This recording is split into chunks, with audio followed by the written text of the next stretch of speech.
ओहि समय में मोटा मोटी प्राइवेट हॉस्पिटल सब में अहाँके सुविधा संपन्न है ना, जे अब प्राइवेट हॉस्पिटल आ जे सुविधा संपन्न हॉस्पिटल रहे ओहि सब में ओहन समस्या नहीं भेलै।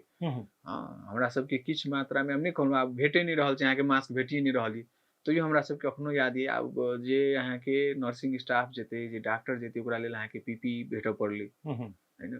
ओ पर्सनल प्रोटेक्टिव जे गाउन रहै छलियै, ओहिके बिना तऽ अहाँ इलाज करू से नहीं कहि सकै छियै। अहाँ N95 मास्क नहीं देबै तऽ इलाज करू से नहीं कहि सकै छियै। ई सबके उपलब्धता ओहि समय में जे छै से बहुत मुश्किल रहे भऽ गेल। ब्लैक मार्केटिंग होय, सब चीज होय, तो वो हॉस्पिटल लेवल से ऊपर के बात रहे। लेकिन ई सब हमरा सबके झेलऽ पड़लै। बहुत मुश्किल से जे छै से अहाँके पीपीई के उपलब्धता भेलै, मास्क के उपलब्धता भेलै, कियाकि वार्ड खोलऽ के छै तऽ वार्ड खोलऽ से पहिले, संचालन करऽ से पहिले तऽ ई चीज तऽ अहाँके स्टॉक राखऽ पड़लै।